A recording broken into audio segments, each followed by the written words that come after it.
It's been 3 whole years since my last color night vision security camera video, and some new players including Reolink have entered the ultra low light market. So today I've got 9 PoE cameras from Axis, Annke, Amcrest, Dahua, Reolink, Hikvision, and UniFi, and we're going to figure out if any of them are better than the Annke NC800 and the Hikvision ColorVu that were my top picks in 2021. But before we start, there's one important thing to understand about security cameras, and that is that there is not, and there will probably never be, a one-size-fits-all security camera that has an ultra-wide viewing angle, the ability to read license plates from 100 feet away, sharp daytime images, and ultra-low light nighttime performance. And there's always going to be trade-offs between field of view and clarity and resolution versus low light performance. The field of view versus clarity problem is pretty easy to understand. If you have 2 cameras that have equal resolution, but one has a narrow field of view and the other one is wide, the narrow image will obviously have more pixels per meter of real life space than the wide image, which gives it increased clarity. However, resolution versus low light performance is a little bit more complicated because we need to take the camera's image sensor size into account.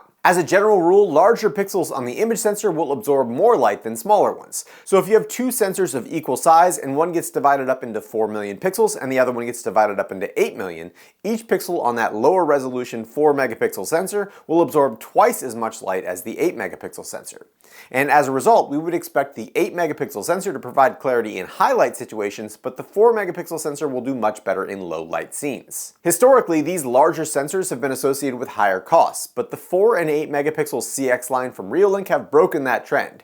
So here are the night vision cameras that we'll be looking at in this video, sorted by pixel size rather than price. First, the smallest pixels are from this $100 4K Amcrest Night Color turret, which has a 1/2.8 inch sensor and an 8.29 megapixel resolution. And that means that if we do a little math, we can figure out that each individual pixel on the sensor measures 2.912 microns diagonally. Next are the cameras with the 1/1.8 sensors and 8.29 megapixel resolutions, which are the $950 Axis P3268 and the $110 Reolink CX810. And those sensors have pixels that are 4.529 microns diagonally. Then we've got the $129 UniFi G5 Ultra, which has a smaller and lower resolution 1/2.4 inch, 4.06 megapixel sensor, giving it pixels that are just slightly larger than the Axis and Reolink at 4.853 microns diagonally. After that is my budget pick from the last video, the $144 Hikvision ColorVu, which has a 1/1.8 inch sensor with a 4.08 megapixel resolution for a pixel size of 6.471 microns diagonally. Then we've got 2 cameras that have massive 1/1.2 inch sensors and 8.29 megapixel resolutions, the $350 Annke NC800 and the $249 Dahua Color 4K, which each have 6.794 micron pixels. And the largest pixel size, probably just based on rounding errors in my math, is the $73 Reolink CX410, which has a smaller 1/1.8 inch sensor but less than half the resolution of the Annke and Dahua at 3.69 megapixels.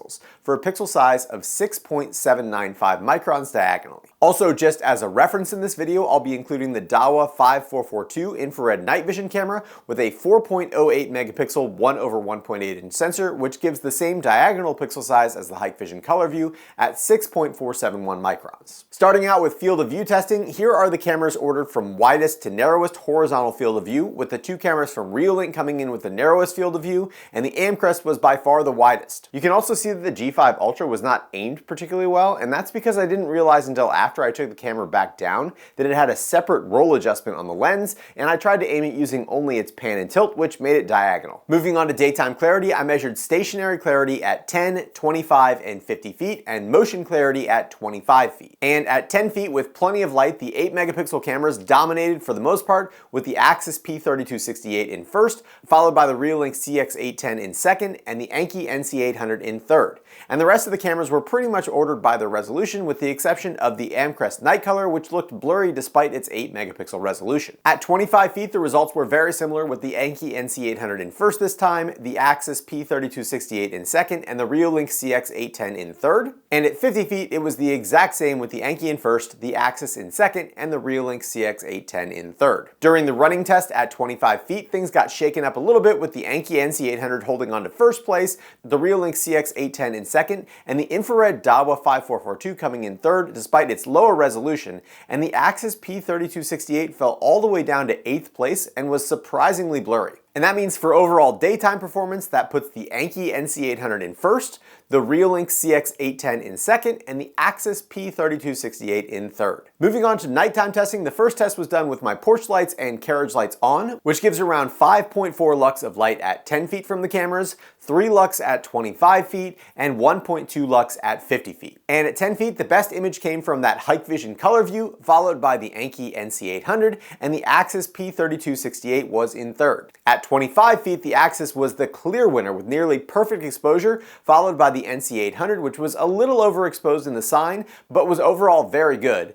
And the Hikvision ColorVu came in third with lower resolution, but still an overall great image. And at 50 feet, all the cameras struggled to find enough light, but the Annke NC800 still did a better job than most, not only producing legible text, but great representation of my face. The Axis P3268 came in second, and I put the Reolink CX410 in third with a pixelated but bright and accurate image. Capturing movement in ultra-low light is always tough, and you can see that in the 25-foot running test, the Dahua 5442 with its supplemental infrared LEDs produced a much more clear and crisp image than any of the color night vision cameras, which needed much larger exposure times to capture enough light.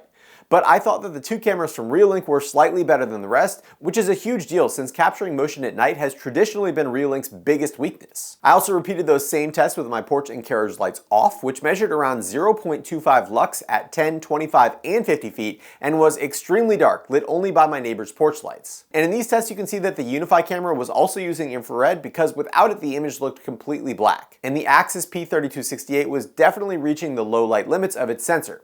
But the Annke NC800, Hikvision ColorVu, and Dahua 4K all did a surprisingly good job, and while the two Reolink cameras collected plenty of light, I wasn't particularly impressed with their image clarity at 10 feet. And at 25 feet, the Annke NC800 and Dahua Color 4K cameras dominated with their huge 1/1.2 inch sensors, but the Hikvision Reolink cameras also produced very respectable images.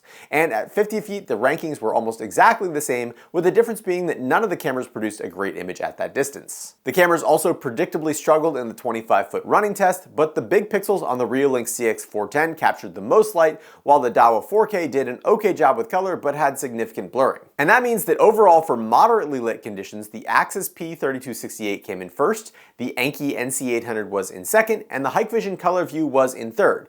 But in almost complete darkness, the Axis fell down to 7th place, and the Annke NC800 took over in first, the Dahua Color 4K was in second, and the Hikvision ColorVu took 3rd place overall. The best camera in the stationary 10, 25, and 50-foot tests across all lighting conditions was the Annke NC800, and are you ready for this? The best motion capture at 25 feet in all lighting conditions was the Reolink CX810, which is a huge deal since, as I mentioned earlier, nighttime motion smearing has been about the only weakness of Reolink cameras for as long as I've been testing them. And if we add up all the scores, the best overall image quality by a significant margin was the Annke NC800, which was also the winner of the 2021 video, and the other 1/1.2 inch image sensor camera, the Dahua Color 4K, came in second overall. But the Reolink CX810 was just 1 point behind that, with lower stationary scores, especially at 10 feet, but better scores in motion testing. Moving on to more miscellaneous categories and extra features, another thing that I never thought I'd say about Reolink cameras is that of all the cameras in this test, the Reolink CX810 and Axis P3268 seem to have the best compatibility with my Blue Iris NVR. And despite every camera having absolutely identical settings in Blue Iris,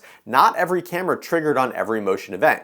And while long motion events were captured by all the cameras, shorter ones seemed to only register on the Axis and Reolink cameras consistently. And I'm not sure if the improvement in Reolink compatibility was from a change in Blue Iris or a change by Reolink, but no matter what, I am very happy to see it. For consistency, individual camera lights were all turned off during my testing, but all the cameras have supplemental white LEDs, except for the Axis, UniFi, and Dahua 5442, which have infrared supplemental lights instead. And while none of the white LEDs, except for maybe the Dahua Color 4K, are bright enough to substitute for a spotlight, they each provide plenty of light to record at night, even if you don't have outdoor lighting. All the cameras also have wide dynamic range options to brighten up the shadows and dim the highlights to preserve detail, and all of them worked well, though the Reolink cameras have the least amount of other image adjustment options. As for sound, the Reolink, Amcrest, and Dahua cameras have built-in microphones, and here they are ranked from best audio quality to worst. This is the audio quality at 25 feet. This is the audio quality at 25 feet. This is the audio quality at 25 feet. This is the audio quality at 25 feet. This is the audio quality at 25 feet. All the cameras except for the Hikvision ColorVu have onboard person and vehicle detection, but the Reolink is by far the easiest to set up and use as a standalone system with just an SD card in the camera, and sorting events by detection type to view in the Reolink app is extremely user-friendly. So all things considered, which cameras are the best? As for overall image quality, none of these cameras were able to unseat the Annke NC800 as the best color night vision camera on the market. And the 1/1.2 inch 8 megapixel sensor gives it a clear, crisp image both during the day and in ultra low light situations. And it managed to outcompete the similar sensor-sized Dahua Color 4K camera despite the Dahua having a narrower field of view. And the Annke's only real downside is its cost, which is around $350 per camera. The Dahua Color 4K also performed well for $100 less per camera, and it's definitely still worth considering if you already have a Dahua NVR or if you use Blue Iris and you want to save a little bit of money per camera. But neither of those cameras came close to the value of the Reolink CX810, which only scored 1 point lower than the Dahua Color 4K for a price of just $109. And normally I qualify my Reolink recommendations by saying that they have issues with low light motion smearing or that they don't work particularly well with Blue Iris, but neither of those statements seem to apply to the CX810, and in fact it was the highest scoring camera for motion and it seemed to have the best compatibility with Blue Iris, which again is something that I never thought that I would say. As always, there are no sponsored reviews on this channel, but I've got links down in the description for all the cameras in this video, and as always I appreciate when you use those links since as an Amazon affiliate I earn a small commission on the sale at no cost to you. I'd also like to thank all of my awesome patrons over at Patreon for their continued support of my channel, and if you're interested in supporting my channel, please check out the links down in the description. If you enjoyed this video, don't forget to hit that thumbs up button and consider subscribing. And as always, thanks for watching The Hookup.